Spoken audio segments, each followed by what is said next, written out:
Le téléphone vibra dans ma main au moment où je quittais la promenade en bois, l'odeur d'eau salée s'accrochant encore à mes cheveux. Salut, Chloé.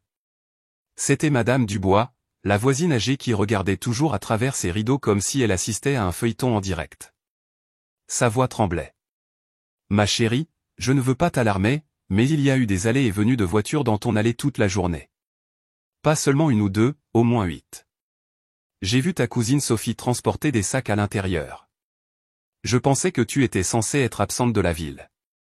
Avant de commencer, laissez un commentaire pour nous dire d'où vous venez et de quelle ville vous regardez nos vidéos. Et après avoir regardé toute la vidéo, n'oubliez pas de nous dire ce que vous feriez dans cette situation. Soyez honnête. Dites-le moi dans les commentaires ci-dessous. Nous lisons chaque commentaire. Commençons. Le monde bascula. Mes doigts se resserrèrent sur la rampe jusqu'à ce que le bois s'enfonce dans ma paume. Comment ça, des voitures? Qui est dans ma maison? C'est bien ça le problème, chuchota TL. Ils ont l'air installés, comme s'ils étaient chez eux. Ma gorge me brûlait. Je mis fin à l'appel sans un mot de plus et ouvris l'application de surveillance de la maison. L'écran clignota, puis devint net. Mon salon. Je me figeai. Ils étaient là, les membres de ma famille. Tante Hélène, les jambes posées sur le pouf comme si c'était le sien. Mon frère Thomas, affalé sur le canapé, une bière à la main. Sophie, déjà en train de déballer ses affaires. Des courses dans ma cuisine. Des rires résonnaient à travers les haut-parleurs, stridents et insouciants, comme si l'endroit leur appartenait. J'eus la nausée. Ils savaient que ce n'était pas leur maison. Ils savaient que je l'avais achetée à mon nom, en silence, sans en souffler mot à personne. Et pourtant, ils étaient là, en train de m'envahir. Je n'ai pas pleuré. Je n'ai pas crié.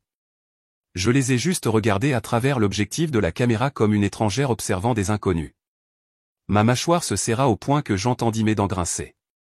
Derrière moi, l'océan rugissait, mais tout ce que j'entendais était la voix de tante Hélène à travers les haut-parleurs. Enfin, une maison qui nous convient.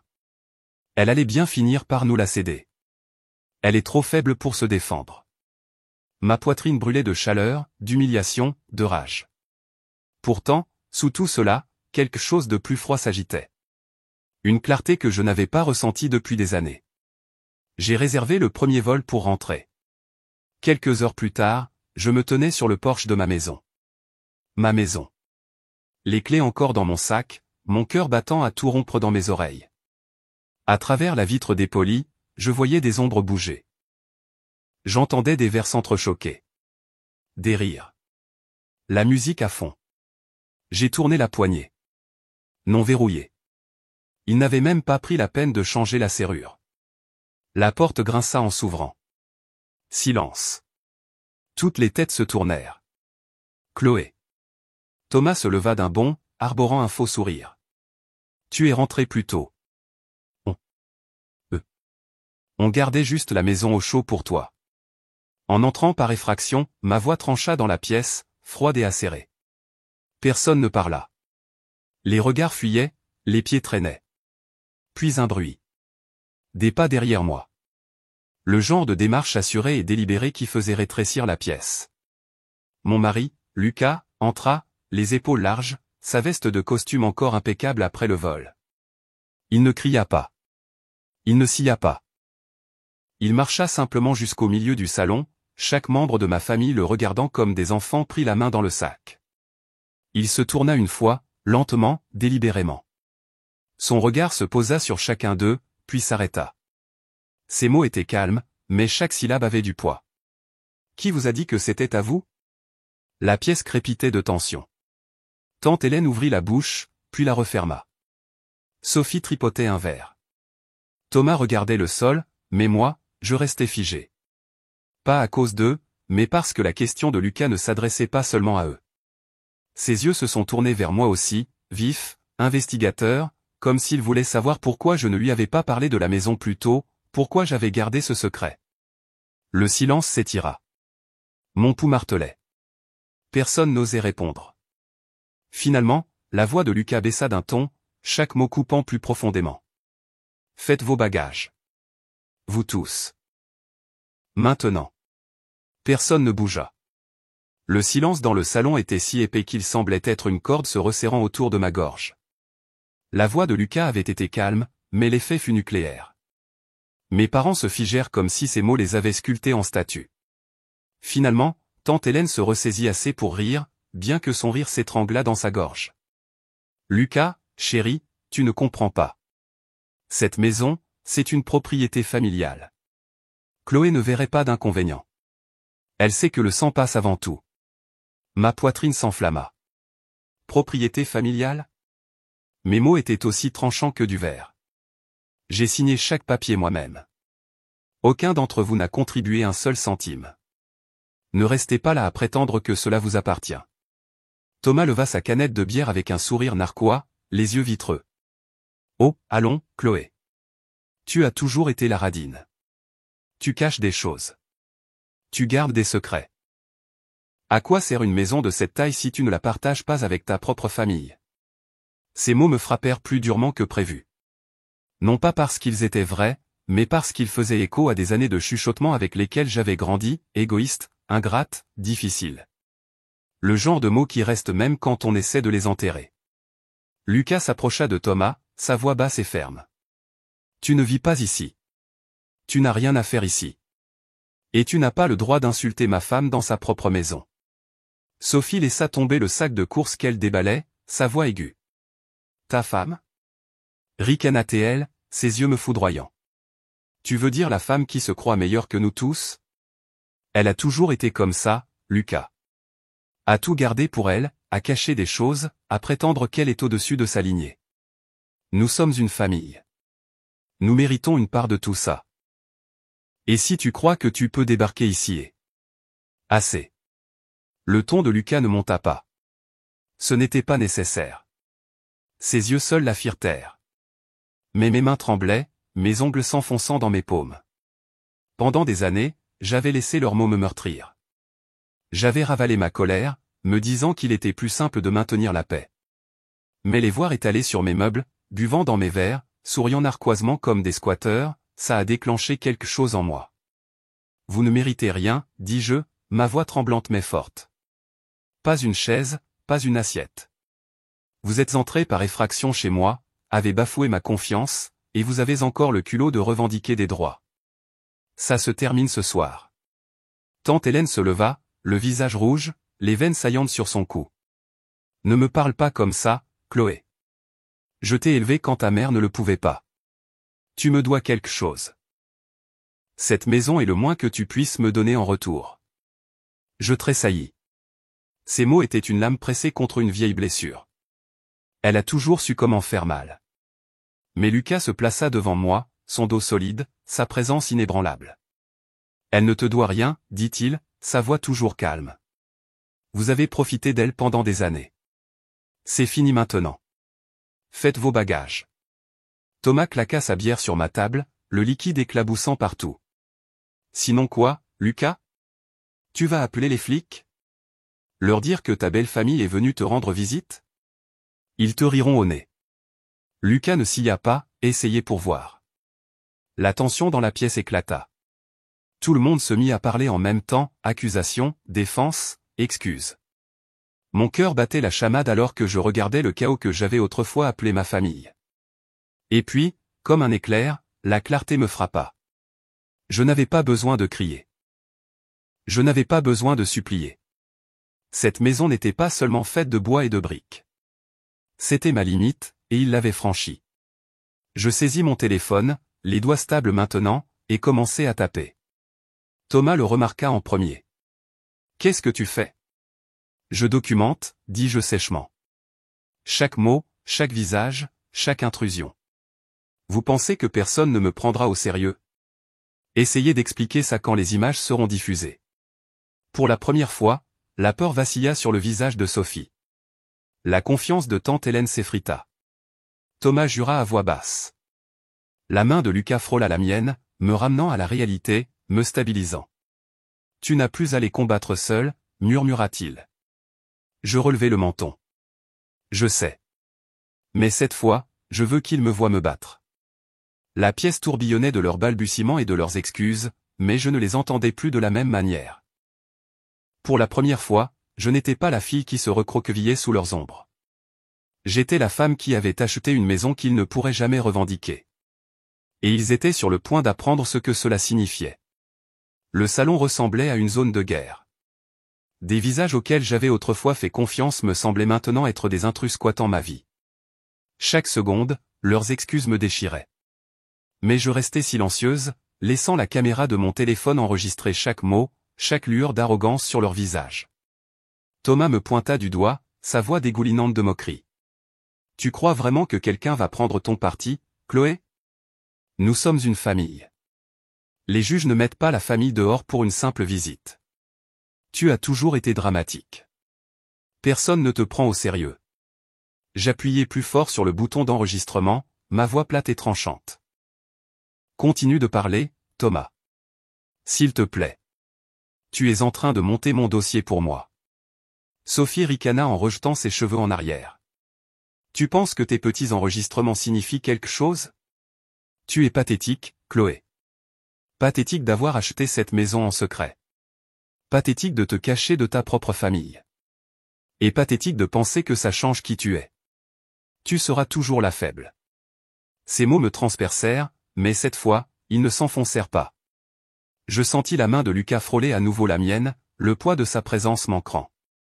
Il se pencha en avant, s'adressant directement à eux, chaque mot pesé comme une lame. Vous avez confondu son silence avec de la faiblesse. Mais laissez-moi vous dire que Chloé a été plus forte que vous tous réunis. Vous l'avez exploitée, manipulée et humiliée pendant des années, et elle n'a jamais cédé. Savez-vous ce que ça fait d'elle ? Intouchable. La pièce devint silencieuse. Les lèvres de Sophie s'entr'ouvrirent, mais aucun son ne sortit. Tante Hélène bougea, mal à l'aise, sa bravade s'effaçant de son visage. Mais Thomas, alimenté par la bière bon marché et l'arrogance, s'approcha. Intouchable ? Ne me fais pas rire. Elle n'aurait même pas cette maison sans nous, nos relations, notre nom. Elle devrait être reconnaissante. Je me levai, les jambes tremblantes, mais fermes. Reconnaissante ? Ma voix se brisa, puis devint plus aiguë, plus forte, résonnant contre les murs. Reconnaissante de quoi ? De m'entendre dire que je n'arriverai jamais à rien ? D'être moqué à chaque étape importante que j'ai franchie ? De vous voir tous prendre et prendre encore pendant que je me tuais à la tâche juste pour prouver que je n'étais pas une moins que rien ? Vous pensez que cette maison est à vous ? Parce que vous pensez que je suis toujours la fille que vous pouviez contrôler ? Je fis un pas en avant, le téléphone levé. Mais je ne suis plus cette fille. Pour la première fois, Thomas hésita. Son sourire narquois se fissura. Les yeux de tante Hélène se dirigèrent vers la porte.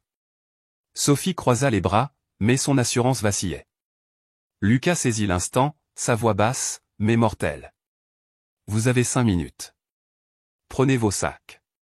Sortez, ou la police entre. L'air devint électrique. La police, siffla tante Hélène, son visage se tordant. Tu traînerais vraiment ta propre famille dans la boue ?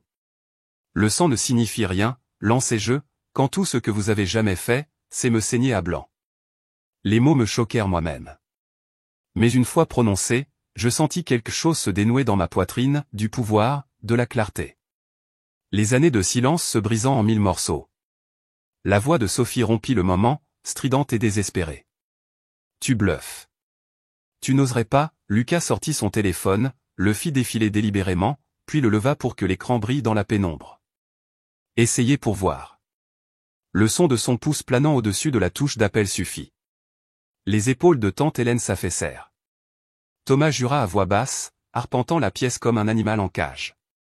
Sophie marmonna quelque chose d'inaudible, ses yeux balayant la pièce comme un voleur acculé, mais personne ne bougea. Je m'approchai, ma voix d'un calme glacial. 4 minutes. Le silence qui suivit fut suffocant. Puis, comme des lâches en retraite, tante Hélène attrapa son sac à main. Sophie suivit, marmonnant des jurons à voix basse. Thomas s'attarda, me fixant avec des yeux pleins de venin. Ce n'est pas fini, cracha-t-il. Je le regardai droit dans les yeux, sans ciller. C'est déjà terminé. Ils sortirent en traînant les pieds, leurs ombres s'étirant sur mes murs, leurs voix s'estompant dans la nuit. Le claquement de la porte fut le son le plus doux que j'ai jamais entendu. La maison était silencieuse. Pour la première fois, je la sentais mienne. Vraiment mienne. J'expirais, mes mains se mettant enfin à trembler maintenant que la tempête était passée. Lucas se tourna vers moi, ses yeux plus doux, l'inquiétude perçant son masque stoïque. « Ça va ?» J'avalai difficilement ma salive. « Mieux que ça. J'en ai fini de les laisser écrire mon histoire. » Mais en regardant le désordre qu'ils avaient laissé derrière, bouteilles vides, chaussures éparpillées, miettes sur mon tapis, une pensée plus sombre s'insinua en moi. Ce n'était pas la fin. Les gens comme eux ne disparaissent pas tranquillement. Ils reviendraient, et la prochaine fois, je serais prête. Le silence après leur départ était assourdissant. Je me tenais au milieu des décombres de mon propre salon, le léger parfum de leur parfum et de leur bière flottant encore dans l'air. Un instant, le poids des années s'abattit sur moi. Des années à me taire, des années à être leur bouc émissaire, leur cible. Mais maintenant, quelque chose en moi s'était libéré. Lucas se pencha, ramassant les débris d'un verre que Sophie avait laissé tomber. Sa voix était calme mais ferme. « Tu sais qu'ils reviendront. Les gens comme ça ne lâchent pas prise facilement. » Je croisai son regard, et pour la première fois, je ne ressentis pas la vieille peur. Je sentis un feu.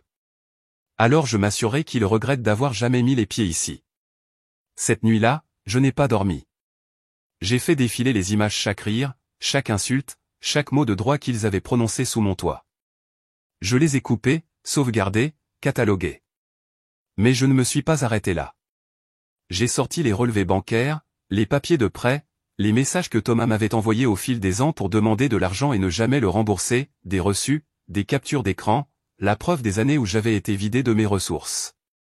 Au matin, j'avais un dossier assez épais pour les ensevelir sous leur propre honte. Lucas m'observait, son expression illisible. « Tu es sûr de vouloir aller aussi loin ?» Je le regardais, déterminé. Pour une fois, ce n'est pas une question de vengeance. C'est une question de vérité. Ils m'ont dépeinte comme faible toute ma vie. J'en ai assez de les laisser contrôler le récit. Il hocha la tête une fois. Alors, finissons-en. L'occasion se présenta plus vite que je ne l'avais prévu. Tante Hélène avait organisé une réunion de famille chez elle le week-end suivant. Une réunion à laquelle je n'étais jamais invité, bien sûr. Mais cette fois, j'y suis allé, non pas comme la nièce timide dont il se souvenait, mais comme quelqu'un qui avait déjà gagné. Quand je suis entré dans la pièce, les têtes se sont tournées. Des murmures se sont répandus comme une traînée de poudre. Le sourire narquois de Thomas revint instantanément. Regardez qui a finalement décidé de sortir de son trou. Je ne sciais pas. Au lieu de cela, je sortis la petite clé USB de mon sac et la posai sur la table. Avant que tu ne dises un mot de plus, je te suggère de regarder ça. L'écran de télévision s'alluma. Leurs visages remplirent la pièce, Hélène affalée sur mon pouf, Thomas une bière à la main, Sophie ricanant dans ma cuisine. Leur voix s'échappait, cristalline. Elle finira bien par la céder. Elle est trop faible pour se défendre. Nous méritons une part de tout ça. Elle est pathétique. Un froid glacial s'installa dans la pièce. Personne ne bougeait. Personne ne respirait. Le visage de tante Hélène devint blême. La bravade de Thomas s'effondra. La main de Sophie tremblait contre son verre de vin. « Vous vouliez revendiquer ma maison comme la vôtre, dis-je, ma voix coupant le silence. Félicitations. Maintenant, toute la famille peut voir ce que vous êtes vraiment. » Des exclamations de surprise emplirent la pièce. Des chuchotements fusaient d'un coin à l'autre. Les mêmes parents qui avaient autrefois hoché la tête en accord avec Hélène détournaient maintenant le regard, dégoûtés. Thomas se leva d'un bond, le visage rouge. « Tu n'en avais pas le droit. »« J'en avais tous les droits, » lançai-je. « Vous êtes entré par effraction chez moi. Vous vous êtes assis sur mes meubles. Vous vous êtes moqué de moi dans ma propre cuisine. Et vous pensiez que je resterais silencieuse comme toujours. Mais cette époque est révolue. Je ne serai plus votre victime. » Pour une fois, ils n'eurent aucune réponse. Le pouvoir dont ils s'étaient nourris toute ma vie avait disparu, arraché de sous leurs pieds. Je rassemblai mes affaires, calme maintenant, ma voix ferme comme l'acier. Restez en dehors de ma vie. Restez en dehors de ma maison.